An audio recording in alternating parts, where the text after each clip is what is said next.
Good afternoon, and welcome to the conversation, No Productive Freedom Without Racial Justice, Intersectional Organizing in Support of the Movement for Black Lives. I'm Kimberly Peeler Allen, board member of NARAL Pro-Choice America Foundation, and I have spent over 20 years working at the intersection of race, gender, and politics.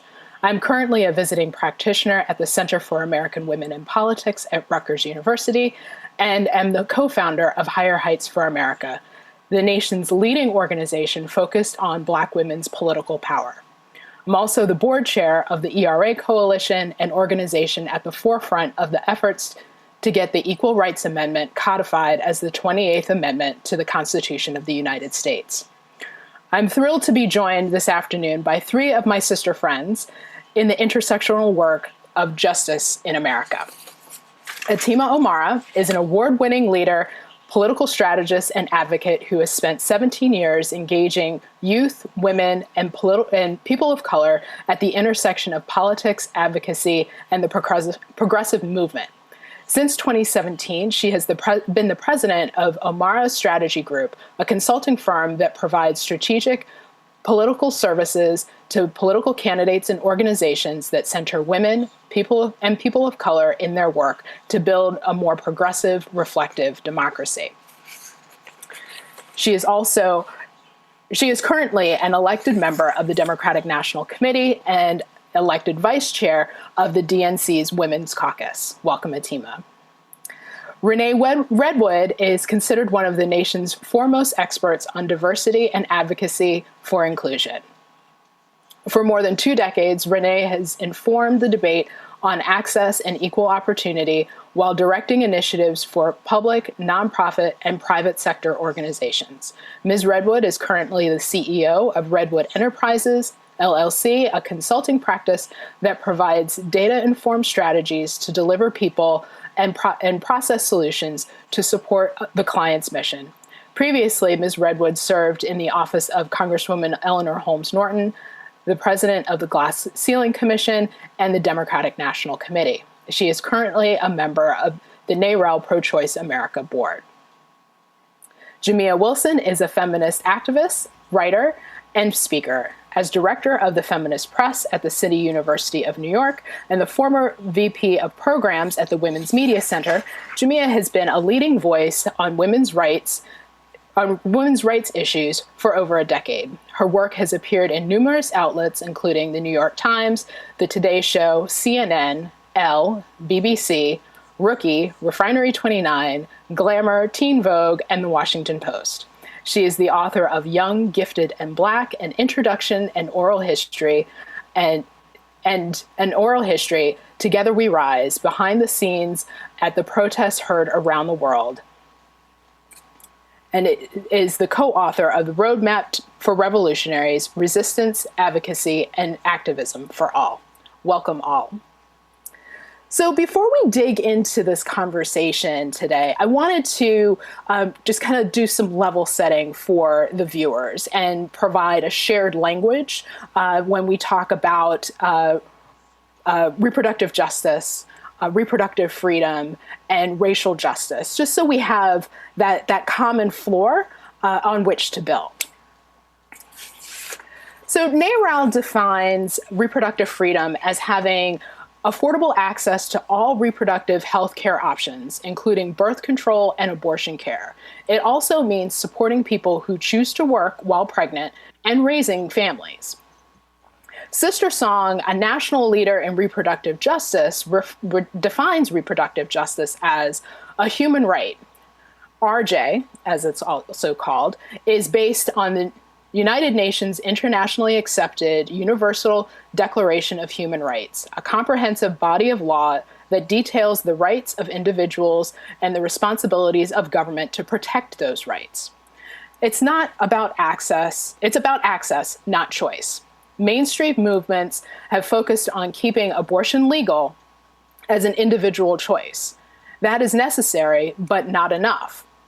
Even when abortion is legal, many women of color cannot afford it or cannot travel hundreds of miles to the nearest clinic. There is no choice when there is no access. And it's not just about abortion. Abortion access is critical, and women of color and other marginalized women also and often have difficulty accessing contraception, comprehensive sex education, STI prevention and care, alternative birth options, adequate prenatal and pregnancy care, domestic violence assistance, adequate wages to support our families, safe homes, and so much more. And racial justice is defined as the systematic, fair treatment of people of all races, resulting in equitable opportunities and outcomes for all. Racial justice, or racial equity, goes beyond anti-racism. It's not just the absence of discrimination or inequalities, but also the presence of deliberate systems and supports to achieve and sustain racial equality through proactive and preventative measures. So with that framing, let's just dig right into it. And for each of you, and how did you move into this space of reproductive freedom, reproductive justice, racial justice, as you know, throughout your careers? Atima? So for me, I think I actually started at a time when I think this conversation was really getting into sort of the national landscape outside of the movement. And that was in the early 2000s with the March for Women's Lives. And that originally had started off as, when it was first named, the March for Freedom of Choice. And it was now NARAL, Feminist Majority, and I'm forgetting, I think it was Center for Reproductive Rights that were involved in the four that were involved in kind of announcing this march. And it was in response to the Bush administration's policies on reproductive health at that time. A lot of reproductive justice organizations, primarily led by Black and brown women, Asian women, were like, this framing of it does not represent where we are as a movement in our work and what we see in our communities on a regular basis. And so I was involved in the National Organization for Women at the time as a local chapter member, and it could become a state officer, and then got involved in Virginia in assisting to recruit young people for the march. And it was sort of that reframing around what it actually means, not just the freedom aspect, but the right to be able to access it. That changed the name of that march, and sort of really for me has been that guiding sort of principle in all the work that I've done. Are we having these conversations around all of the people affected by this? For me, Roe should not be considered the ceiling. It should be considered the floor on which everything else that we build. And that is how I have approached my work, whether I was serving on the Planned Parenthood board, affiliate board in my area, when I served on the DC Abortion Fund. Shout out to all abortion funds out there, because they're doing the work of making sure those same people who, yes, for Roe is the law of the land, but because of the Hyde Amendment, because of the way states have set up how Medicaid works and other federally funded insurance, if you're in the military, not being able to access that right, sort of makes it impossible. So that's how I've tried to operate within the repro space. And when I've served on boards, worked at organizations, thinking about that messaging and that work in mind. Mm-hmm. Thank you for that. Renee, how did you find yourself in this space? Well, it's wonderful to be here with you all. But Jamia, I was just honored to be here with you. And I'll tell you why. I came to this space back in 1974 as part of a program called Young, Gifted, and Black. I was brought into a prep school who was doing affirmative action at the time. And I was one of two Black, we were not African-American then, we were Black, my people, okay? And I was brought into that and had opportunities to go to the 5 women's colleges, which were also doing affirmative action and outreach. And I got to go into Smith College, and my mentor was Yolanda King, because she was affiliated with Young, Gifted, and Black. initiative as well. And we read the book, Our Bodies, Ourselves. And the biggest problem with the book was I didn't see myself. And so the intersectionality for me came at that point as a senior in high school to understand the linkage between my color, my race, my Blackness, and my gender, woman. And so I came to the reproductive justice rubric before I even knew what reproductive freedom was. And justice, as I had defined it at that time, was I needed to see myself in the books that talked about my body, about my sexuality, including the right to a safe and legal abortion. So that is how I came to this movement. And it's just a pleasure to meet you. And Atima, it's great to see you. And Kimberly, it's always good to be with you. Thank you so much, Renee. Jamia, what was your path? Thank you so much, Renee. I'm just feeling the love and sending it right back to you. I remember the surreal feeling of, and this kind of speaks to my path, getting to participate in the 40th anniversary of Our Bodies, Ourselves by getting to write a little bit for that book and to do a submission. At that time, it was about activism and media activism and why that was important to reproductive justice work, why it was important to the entire story of feminism and how we live in a healthier world with a healthier media.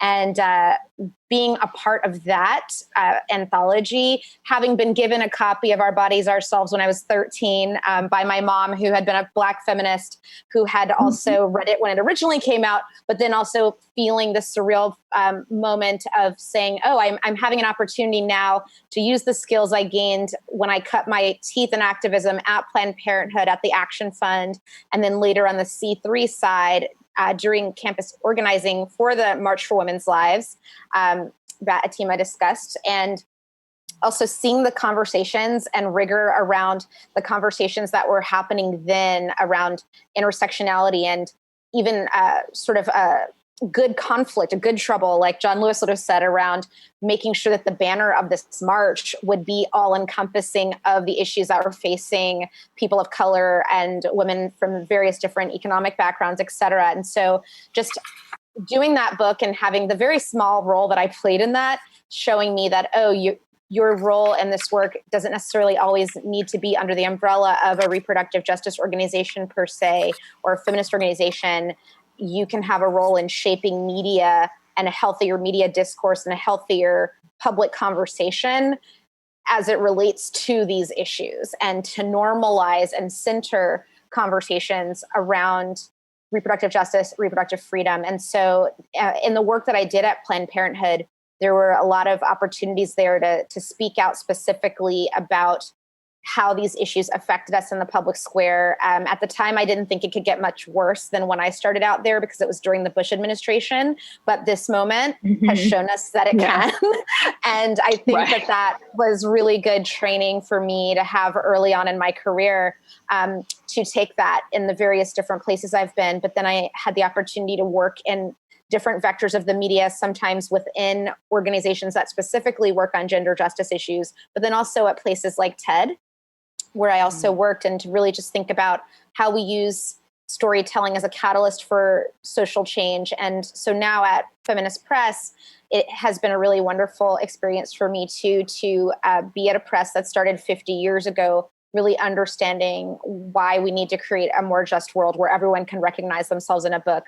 We want not to have a generation like what Renee shared, where we couldn't even see ourselves in the books that are closest to our values, right? But that all of us deserve to be able to see ourselves reflected in all of the discourse and the uniqueness of our experience. And so I just love how you brought that book in as an anchor, because I think now of how that book, which is still a very special book to me, ended up resulting in a Trans Bodies, Trans Selves book that came out of someone in the trans community saying, I I'm an expert in this space. I am a doctor in this space, and I want our voices heard. And just seeing how intersectional movements work, in that we have these personal experiences, and then we use those personal experiences to impact how we are going to make our change in our interventions. So I'm just really happy to be with each of you, because despite the terrain we're going through right now, I feel safer in the world knowing that you all are doing what I know you do every day to make things better for all of us. Mm-hmm. Yeah, absolutely. And I think, you each have talked about how, just through your life experience, you've had to help move the needle to make sure that the vision of things is definitely more inclusive and really accepts the intersectionality of our lives. And, in this moment, there's just so much that is going on, and everyone wants to show that they are an ally, whether it is an institution, an individual. Some organizations like NARAL have taken very bold steps by coming on and saying that they fully endorse and support the policy demands of the movement for Black Lives, particularly the Breathe Act that really attacks structural racism in the police force. And that is one really bold step. But from what you've seen, what would you say is another great example of maybe an individual, or what individuals have done, or other institutions? And also, I'm curious as to what have you seen that's a swing and a miss, because there have been a lot of those as well. Renee, what do you think? I would just like to add one key point here. Part of the Breathe Act is that it's primarily targeted at the police force, and the whole system needs a Breathe Act.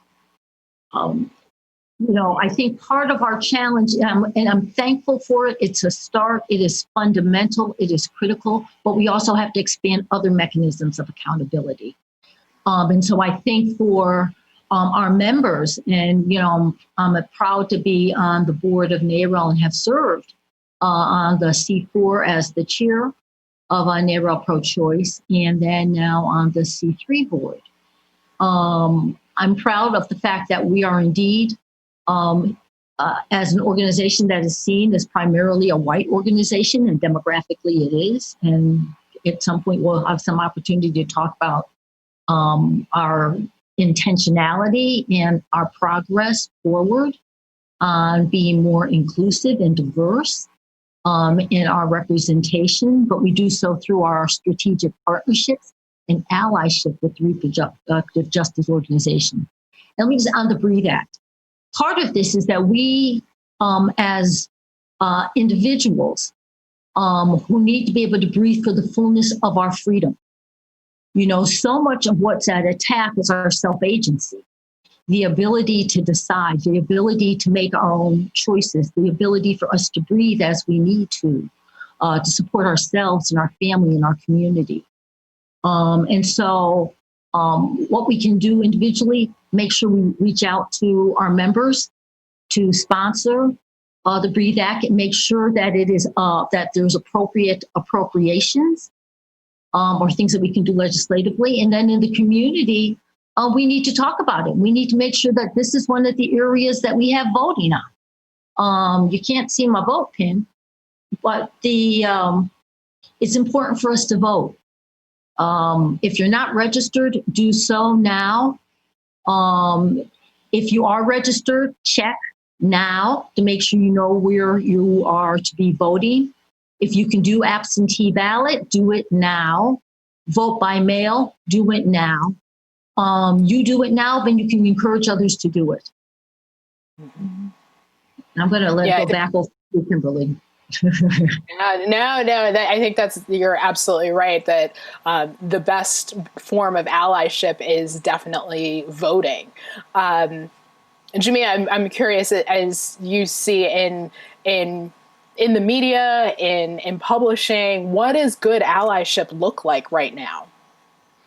Ooh, I think right now it's been really interesting to see us having an opportunity as we look at everything that has been laid bare by COVID and all of the uprisings that have happened in social justice movements and the movement for Black lives, to see industries like publishing really reckoning with the history and complicity with racialized capitalism, and seeing how we have a publishing landscape where only 1% of editors are Black and only 5% of publishing industry professionals are Black.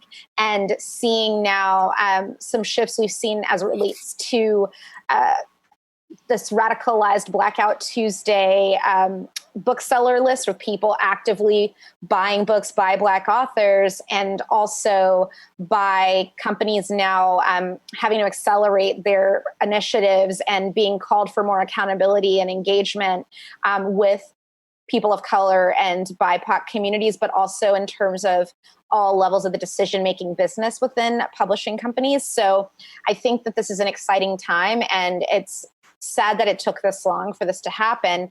We're also seeing this on the other ends of the media as well, and broadcast TV, et cetera, but really seeing a time now where there are new voices being given platforms, as well as more public attention, more widespread public attention on longstanding media accountability movements. So I feel that for me, what's most important about right now is that we keep on our vigilance and we stay connected and keep raising our voices about the kind of media we want to see and the kinds of people we want to see leading the companies that give us our podcasts, give us our news, create our books, et cetera. And I say that at all levels of the industry as well. So one thing we talk about a lot with Feminist Press is, you can get typography that is feminist typography made by women, made by trans people. You can get book designers and illustrators who have been largely underrepresented in the field to be the people who are being hired to create the art that are producing the books. I want to get to a point where, as a publisher, I can actively choose between different Black printers that I could go to print all our books, right? And Black owned printers from Black women, right? That's my dream, that I would have many of those with which to choose from to give my business to. That is what I want to see in the world, and see that with, I want to be in a place where I'm not regularly getting emails about, how do I find a Black or Latinx agent? Because it's so hard for people to find representation that looks like them, because we have had systemic barriers and obstacles. And so I think right now is a really important time, and for younger people or people who are thinking about changing careers at this time in their life, because I think this is also a time of reinvention, right? For all of us, as everything's kind of being laid bare, we can all reimagine. Maybe thinking about your career differently. Maybe you thought that you could only intervene in one way, but maybe if you always wanted to write a book, or you always wanted to do art and illustrate, or you always wanted to go into publishing but didn't think there was an entree to do it in the past, now is the time. We need you. So, and we need us. I need us to be at that table, and want to be working with you. Yeah, absolutely. Go ahead, Atima. I was going to say, I think for me, in sort of the space of the work I do electorally, it's always been about ensuring that individuals have, and like Renee was saying earlier, about making sure that you know how to vote, where to vote, all of the steps to that, but ensuring that everybody else knows their rights in their community. It's also about holding our elected officials accountable. Years ago, I was elected, not too many years ago, but a few years ago, I was the president of the Young Democrats of America, and I was the first Black president elected in its 80+ year history, which has always been a surprising thing to me, and given how active Black people as a community have been in the Democratic Party for a very long time. But one of the things when I got elected was that I always believed, and the reason I got involved in politics, and I think this is very true for Generation Millennial and Generation Z, is that the parties overall, although I consider myself active in one party, have not been always the greatest representative on issues that we really, really care about. And so we kind of come into politics in the two-party system because we really care about certain issues. And that has been, for me, the reason I got involved. And one of them was repro issues. And, there has always been sort of, I think, this mindset, certainly I think with older generations, about we have a nominee, we get to a certain point in elections, and, we get these people elected, and it was always sort of shunned, I think, traditionally, certainly when I first got involved several years ago, to, hold elected officials accountable on a lot of things, right? And to criticize them that they're not doing what they promised that they would do, or even evolving on a lot of issues. And I think the amazing thing that's happened, and there's been moments in our country generationally when it's happened. Certainly the civil rights movement was all about pushing. But I think for a while, things kind of, we got to a winning point with a lot of things. And so, other priorities were sort of moved forward. And so I think we've kind of come back to this moment of like, all right, things have gotten bad again, or they've always been bad for a lot of people. And we really need to be more strategic about how we push on the system.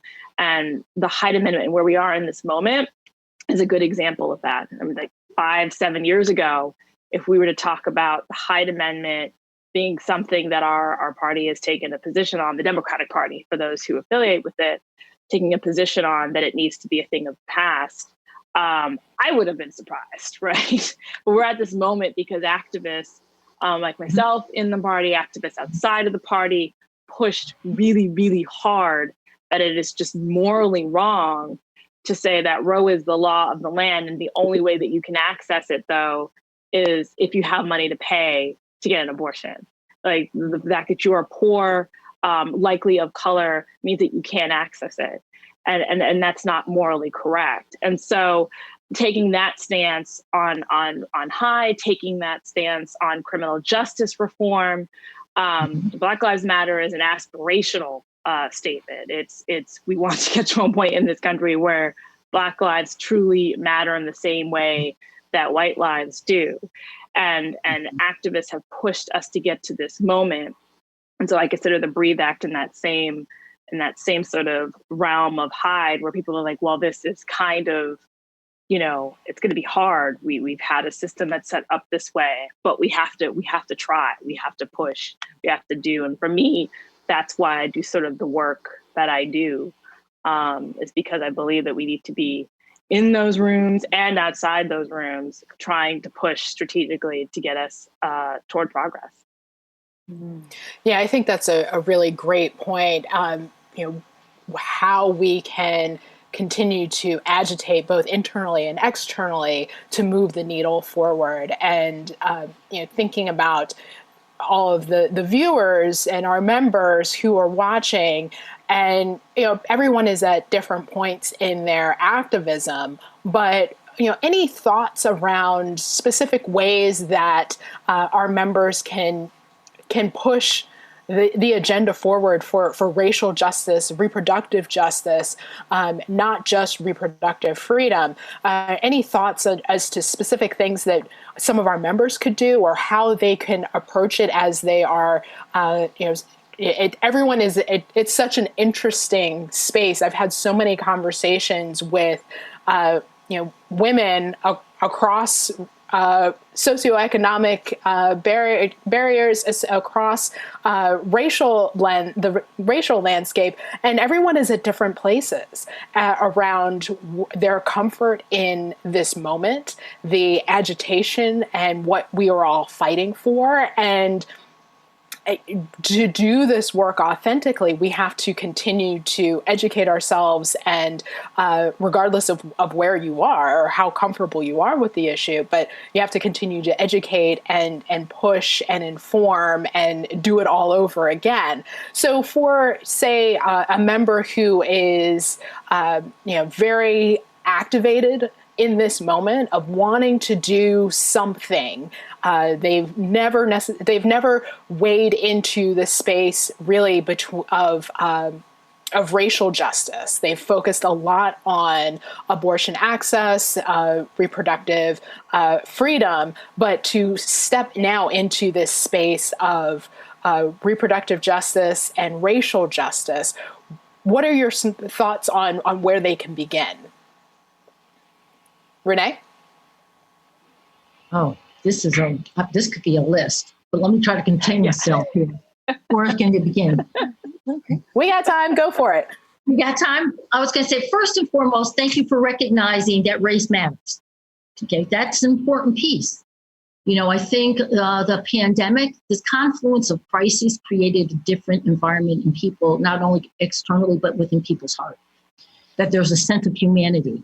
And watching a man crushed, having that can't breathe with his knee in his throat over and over and over and over and over, created a different kind of empathy around the pain. And what they could then begin to see happening was a pattern that the same pain and angst that they were feeling by watching this man can't breathe, right, was happening on a consistent and daily basis to people who may not look like they do. And so it created a different opening for an awareness. And so now that we've got this opening about what is race and racial justice in particular, people have to learn and not be afraid to ask questions. People have to be curious and willing to learn. We do a lot of work in my consulting practice, and we've been doing a series on managing with a leadership, managing for racial justice and managing through racial justice. And one of the critical elements is people coming in touch with their own identities, right? And whiteness, I'll be blunt, whiteness. People need to be aware of what whiteness is and how it affects and impacts not only privilege, but everything else in society. Just as race is a factor for Black and brown people, it is a factor for white people as well. And being aware of it and being willing to have conversations and take actions, corrective actions, to begin to address the systemic wrongs that continue in order to maintain the privilege. And so being aware of it, that's an important piece. Asking questions, taking actions. If you ask and someone gives you an answer, ask them, how do I do that? Fine, ask them, but take the action. Don't ask and not do it. That's the worst thing. That just is marginalization. And so because we have this moment, I do believe people have a real opportunity if you understand this issue around race and racial justice. It's Jane Elliott who said in a video, it's called Being Black. And she said to a white audience, please stand up if you want to be treated the way in which we treat Black people in America. Nobody stood up. So she said it again, and she said it louder. Please stand up if you want to be treated the way in which we treat Black people in America. And nobody stood up. Well, that's because you know how we treat Black people. Okay, folks know that. Now do something different. And again, vote. Make sure you vote for folks who have attitudes that recognize we need to do something different.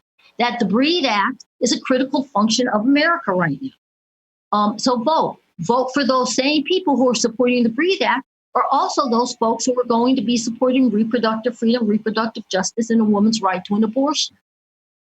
A safe abortion. Abortion that they can access, that they all can access. And again, finances should not be a barrier, but again, in finances, race is a factor. So, Atima, I love the notion of Black Lives Matter is aspirational. It is indeed aspirational because right now, it frankly, we still don't matter too much. Yeah. To be honest with you, with the society, the systemic barriers are still there.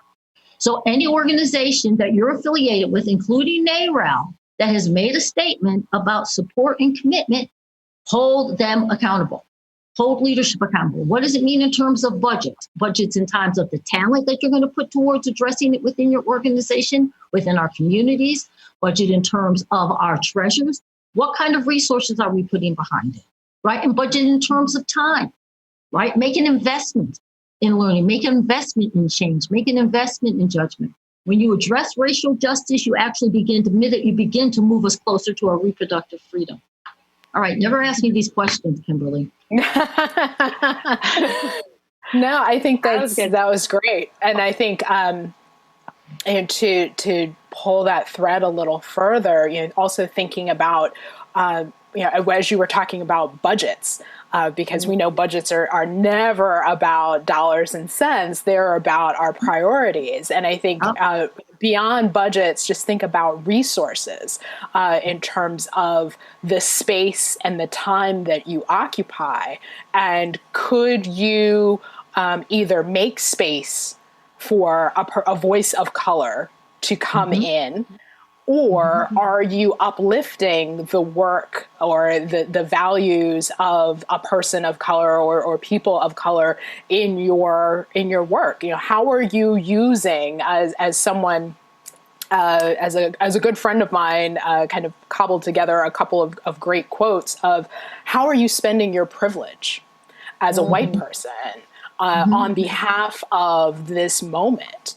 And I saw something recently where someone said, it's one thing for people to talk about wanting to have racial justice and true equality.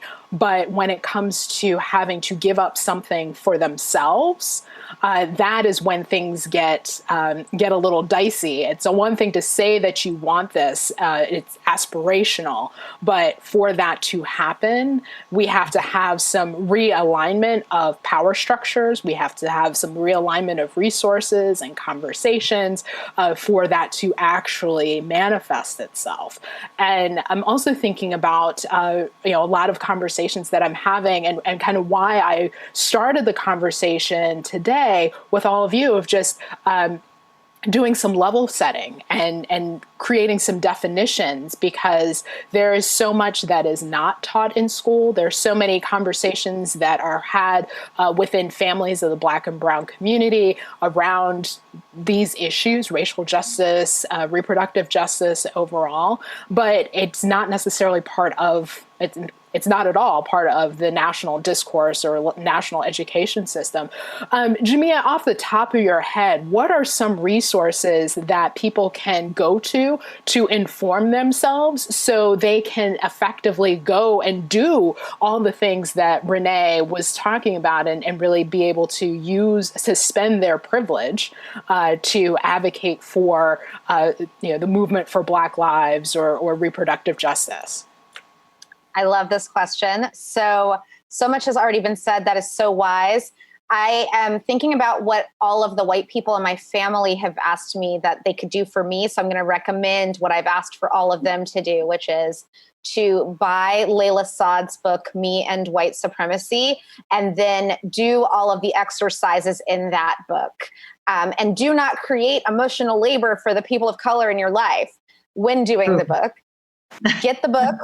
Do the work, find other white folks who are doing the work to do the book with, or do it yourself, and do not process it, the people of color in your life. And the book actually says that. And what I've really been enjoying is, as I see my husband and other close beloveds in my family and other members of the family who are doing the book, I see them doing the work.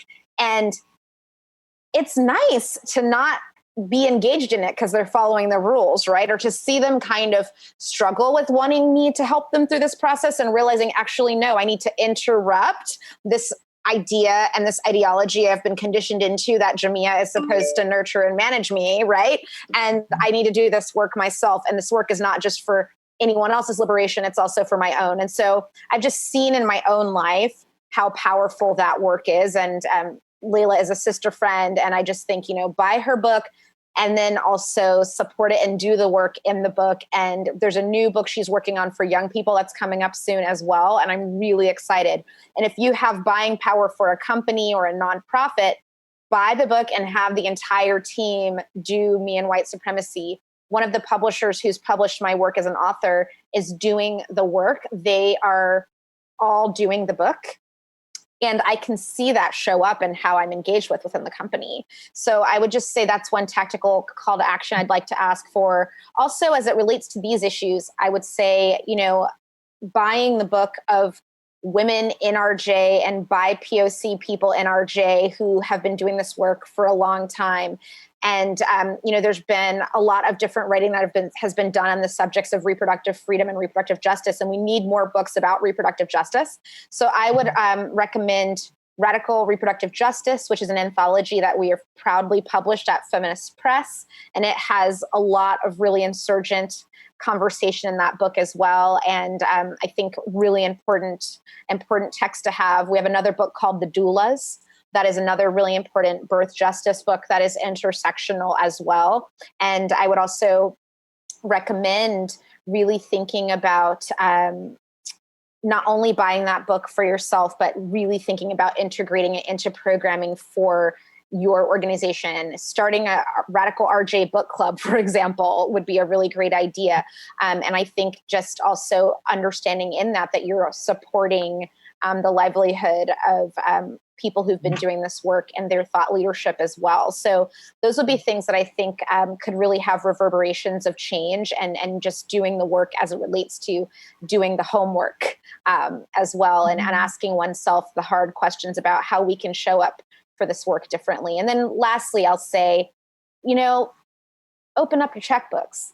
I know this is a hard time, but if you have an extra $1, $5, $50, $500, $5,000 to give to organizations who are doing this work, and give specifically with and ask for this work to be, for your donation to be offsetting intersectional work within the organizations you care about. I think it's extremely important. I'm in the board of Groundswell Fund, and we fund radical reproductive justice work.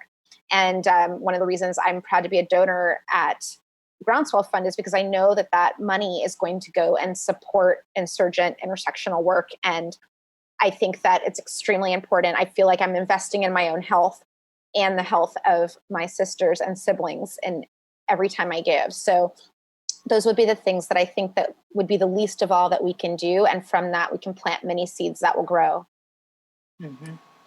Yeah, I think absolutely agree. Absolutely agree. Atima, what do you think from the activist and party structure? Like, what can our members do? And NARAL has amazing members and volunteers all across the country, and as they are volunteering and working with NARAL endorsed candidates or other candidates across the country, how can they carry this message forward? Yeah, I think it's, the one thing I like a lot about NARAL is it's sort of like in the sweet spot of caring a lot about the reproductive rights policy, but also about trying to elect those people who are going to push it forward. And, one of the great ways, because of that, they have like a lot of amazing, great activists who, are involved in the local political parties, who are politically savvy and are also great organizers at the same time. And one of the things that I think I've started to notice, especially in my time doing C4 board work, is if you're a NARAL activist who's on a C4 board, you are part of the PAC process, look at your questionnaires. Are your questionnaires just focused around abortion access, or are they also making sure they're focused around LGBT rights, criminal justice reform? There's a big movement in this country to encourage folks to consider not taking money from law enforcement associations that sometimes make it very hard to make change within law enforcement organizations. I think it was a Planned Parenthood affiliate in Arizona that actually encouraged their endorsed candidates to give that money back if they had received it. And many candidates did, actually. So in your endorsement processes for your affiliates, are you considering these things? Is your organizing work really actually focusing on the communities most affected by repro policies? Are you talking to communities of color? Are you engaging, training, mentoring activists of color, BIPOC, Black, Indigenous people of color, to not only be organizers in your community? Are you hiring them and encouraging them to be hired as staff at your affiliates? I was talking to one person that I know in the party structure, and they were talking to me about they're older, so they were talking about white privilege and trying to understand it a little bit more. And one of the things that they said was, I didn't really quite get it until I was talking to one of my other committee activists. And, this area they have is very large, but it's also very diverse. And she, as a white woman, wanted to spend a lot of time telling one of the other Black leaders in the county how to organize the Black part of the county. She was like, okay, now I get it. Like, why am I to presume that I know how the work in your community should be done. Like that was her point of entry for understanding it. And that's the thing, right? We talk a lot about organizing communities of color. And I remember having a conversation with an enviro organization that very much was focused around that and having racial justice factors into their organizing. But yet many of the folks who were leading a lot of the campaign operational work did not look like the communities they were trying to organize. So it's just some of these key things that I'm thinking of. It's making sure that you're giving money and support and not centering yourself in the narrative of how to organize for racial justice. That happens a lot. And that's, I would say, goes into sort of like the friction between repro rights and RJ. It's, you see a lot, I've heard a lot of conversations around, I think some of the work that was happening in Portland and with the Wall of Moms, that was originally formed as an organization to be supportive of the Black Lives Matter movement. And now there's been a lot of talk from a lot of the organizers on the ground that it's shifted and now wants to move away and become their own sort of organizing force in a way that's not supportive, but is competitive in sort of the work that the Black Lives Matter activists are doing. So it's always looking to see how you can be of support in your unique way. If you don't like rallies, but you have some dollars to give, give some dollars. If you like rallies and you're going there, I had one friend who all the time she just made sure that whenever like the police or anybody else was blocking any of the Black organizers from protesting or giving them issues, she would put her white body literally in front of the police. We saw a lot of that over the month of June with a lot of protesters, but that's one physical way of making sure that Black and brown bodies are protected in protesting and rallying. So those are some of my thoughts of how I think NARAL activists and leaders can do some work in the community. Yeah, I think that is, I think folks definitely will have some things that they can walk away from, that they could really do in this space. So one of the things that, we've talked, Atima, you just coined it so well, of that Black Lives Matter is an aspiration. And having full reproductive justice is an aspiration. What would each of you say, what would that actually look like? What would it feel like if we actually achieved reproductive justice in this country? Ooh.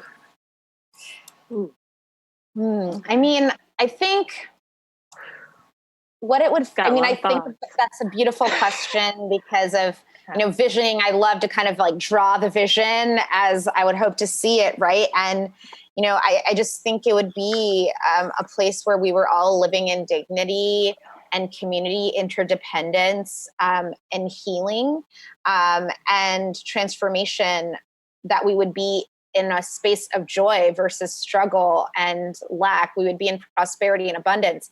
I think, reproductive justice would mean that I wouldn't have been grappling for years with, and I'm saying this, as a Black woman, I wouldn't have been grappling with years about the decision about whether or not to have children or pay my student loans, or whether or not to plan to have children during a time where there would be more risk in my life because health insurance is linked to employment. And what would it look like if I could just focus on building a healthy, happy family without having my employment dictate that, or my skin and phenotype impact the likelihood of my mortality, right? Just to even think about the realities of what we have to think about now, and the fact that I can say that I've palpably been afraid to get pregnant in this country because I've seen the numbers and because I know how many disparities we face, is something that I think is abomination. I think that it's shameful. And so what I want is the opposite of that, that if I wanted to start a family and if I wanted to get happy, healthy medical care, that it wouldn't cross my mind to say, in order for me to have this, I can't have that.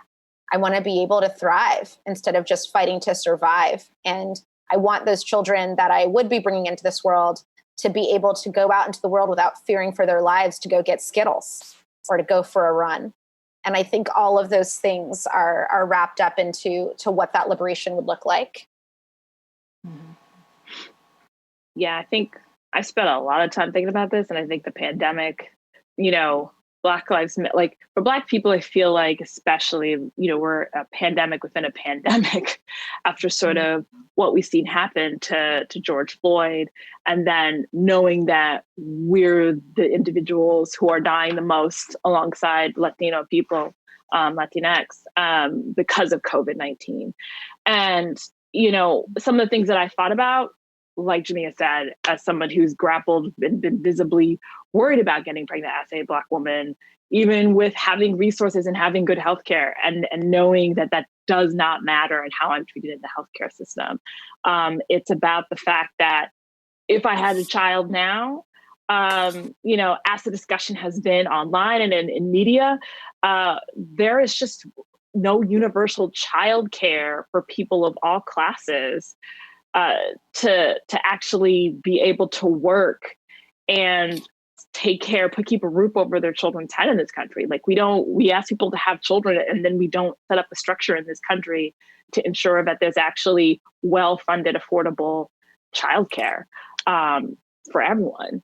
It's me not having to argue with my insurance company about making sure that I have affordable access to my contraception. There are like a few states in this country that if you are on the pill, you can get the 12-month supply right away and not have them manage it and give it to you 3 months at a time.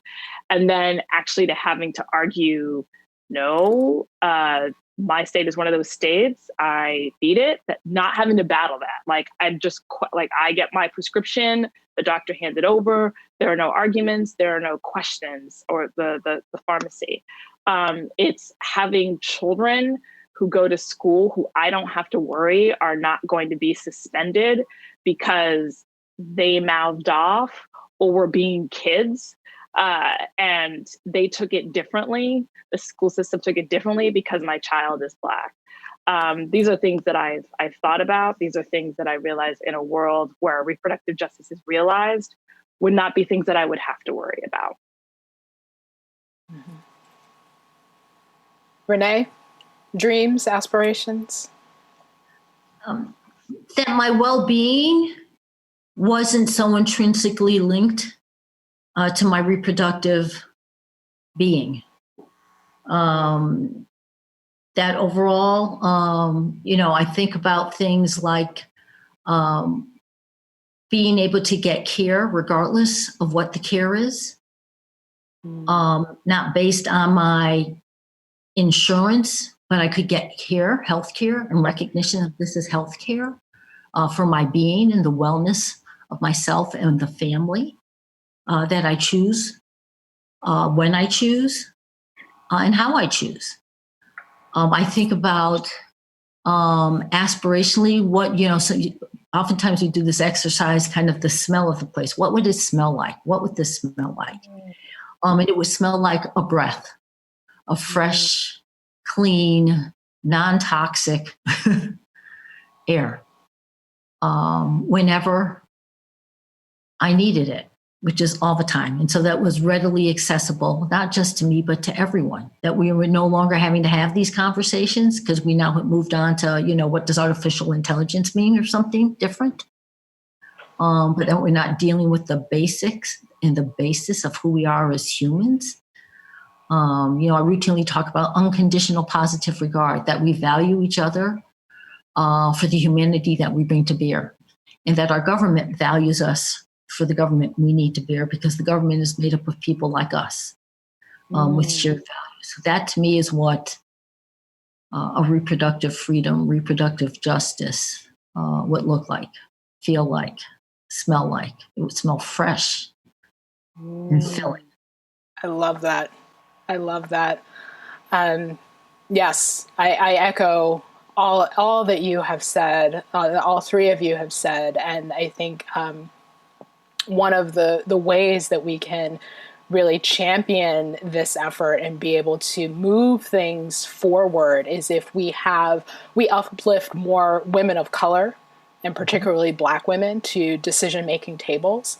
And that has been my work at Higher Heights, electing Black women and creating pathways for Black women to climb their leadership ladder, whether it is going from, being somewhat aware of politics and wanting to register to vote, and then becoming an activist, going from being an activist to a candidate, and really supporting the women that are in elected office so that they can truly lead. Because it's one thing to get there, and it is another to navigate those structures in those legislative bodies or in those executive offices to really be able to move forward an agenda that really pushes the envelope on reproductive justice and racial justice. So Higher Heights for America has partnered with NARAL on several candidates this cycle.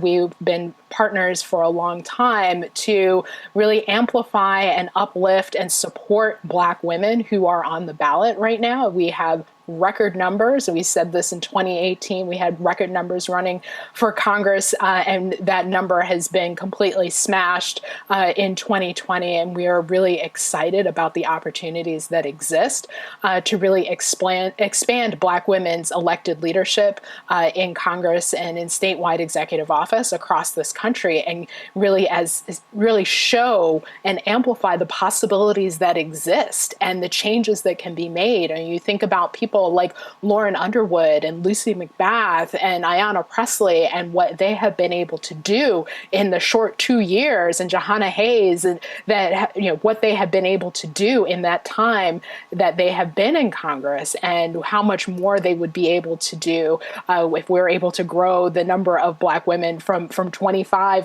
let's get it to 45, and continue to do that. And with partnerships with NARAL and others, and all of you, we can make sure that these women have the resources, they have the amplification, they have the support, the moral support, as well as the financial support to get it done. And that is, for me, a big piece of reproductive justice, is saying we have people who are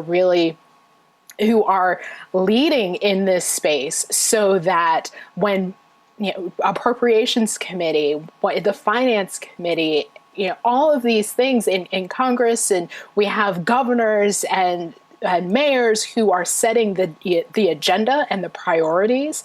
When we have people who represent a wide variety of life experiences at those decision-making tables, we will really have an opportunity to achieve and to have that fresh breath that Renee talked about, and be able to say, we're going to create this space because this is the space that the people of this country need. So that, for me, is what reproductive justice really looks like. It's the experience, and it's also a change in the leadership. Thank you. Yeah, thank you. Thank you so much. Yeah. So I think we have a call to action coming from one of the lead organizers at NARAL. Travis, are you on the line? I am. Thank you so much. I learned a ton. I am so glad that I've had a chance to interact with every single one of those amazing panelists you just heard from before. And I look forward to continuing to work with you all, hopefully in a deeper way personally, but also in an ARAL capacity. Okay, I have 2 minutes right now. Here's what we're gonna do. There is a poll right now. Some of the things that were mentioned for you to take action that our panelists recommended, let us know. What is the one you're gonna prioritize the most to take action? There were books recommended to buy, organizations that support electing more African-American women to office that you can donate to. Answer that poll. The one thing I want to say is come back here to this main stage in 10 minutes, because we will have an amazing closing plenary. During that 10-minute break, I want each and every one of you to go to the expo booth. Not yet, hear me out, and become a community co-sponsor of the Breathe Act. The Breathe Act is a modern-day civil rights bill announced by the Movement for Black Lives in honor of people murdered by police and state-sanctioned violence. The Breathe Act is not the only answer. Racism, oppression is a systemic system, but we want to make sure we're centering this call to action right now from the Movement to Black Lives as federal legislation. It's not introduced yet, so you could call your elected officials if you want, but because it's not introduced yet, we want you to follow what the Movement for Black Lives has asked us to ask you, which is to sign up as a community co-sponsor. Be back here at 5:11 p.m. Eastern Time, 2 p.m. Pacific Time, and everything in between. 2:10 p.m. Pacific Time and everything in between. Thank you all. Again, there is a link to the expo booth, specifically what booth you can go to take action in support of the Breathe Act. Do that right now. See you all in 10 minutes.